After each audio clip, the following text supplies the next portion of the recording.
Hi everybody, this is Joe Contreras and welcome back to the Alive at Work Leadership video blog. This week we're going to start a three-part series and I'm really excited to share some information, some excerpts from my upcoming book entitled Extraordinary, the Ultimate Guide for Living Your Extraordinary Life. Now this week we're going to start on the topic of extraordinary love.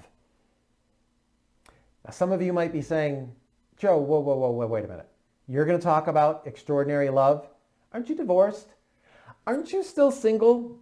Are you even in a relationship? Well, actually, I don't know if being in a relationship actually qualifies anyone more to discuss love. I think we all know folks who are in relationships or actually have been married for a number of years.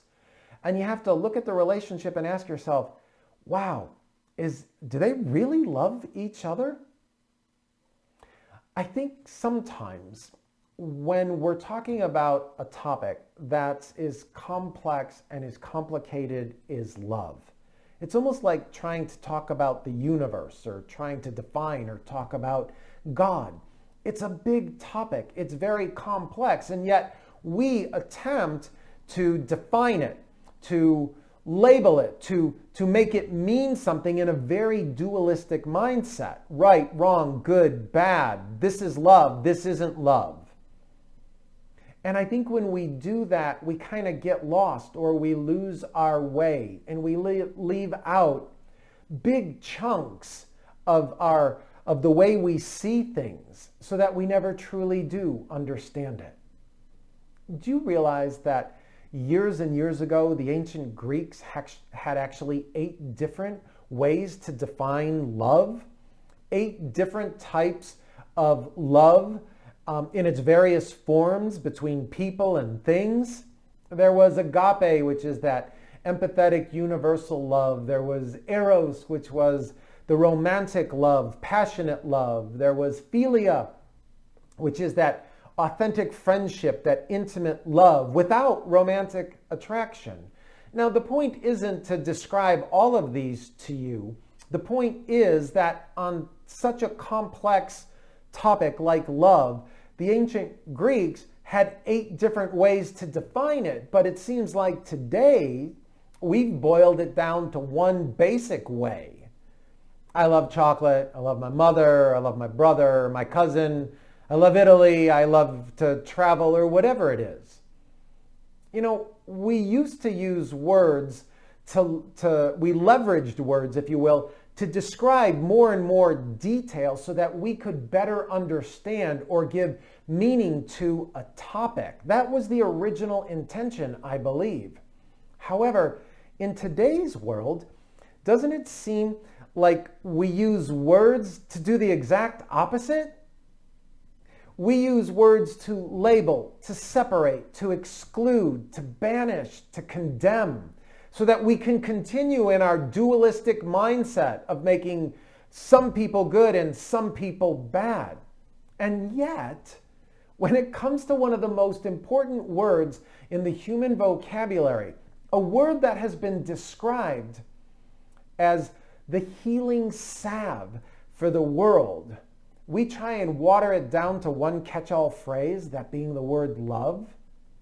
So I know we're not going to go back and revert back to the ancient Greeks and reinstill 8 different meanings of love, but maybe we can come close with a definition that's big enough to hold the idea of love, yet still provides some substance and some value and some meaning. You know, years ago, I read a book by psychologist and author M. Scott Peck. The book was entitled The Road Less Traveled. And I guess when you sell over 5 million copies of a book, it's probably pretty good.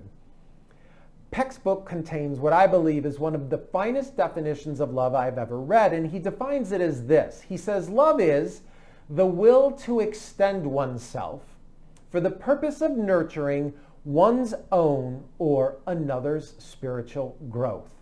Let me repeat that. Love is the will to extend one's self for the purpose of nurturing one's own or another's spiritual growth. Now that isn't flowery. It goes far beyond, to me, flowers, chocolates, and compatibility assessments in Cosmopolitan magazine. But when you really step back and you examine it, putting oneself out there to grow is about defining who you are at your core. It's what the spiritual teachers have spoken about for thousands of years when they speak about, I believe, the human soul. You know, growing and developing as human beings means that we have to go outside and beyond where we currently sit. We have to go outside of what we know, what we believe, what makes us feel comfortable and secure. And if you remember, when we talked about the whole idea of extraordinary weeks ago, we said that ordinary just meant common. It meant almost boring, what's known, what's comfortable. And that extra simply meant outside. So that when we talk about the idea of extraordinary, it's like going beyond what's common, what's comfortable, outside of that. And when we combine that with Peck's definition of the willingness to extend oneself, to go outside, to go beyond what's known, I think that helps us to capture the true meaning of love. Now, next week, we're going to talk about the concept of extraordinary love of self. And then the following week, we're going to talk about the extraordinary love of others. And what we're going to find is that it all begins with us. It all begins with our decision to extend ourselves.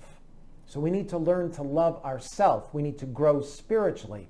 And then we can learn how to love others in a deeper and more meaningful way. All right, as always, lots of stuff to think about. Until next time, be safe and be well. And thanks for watching.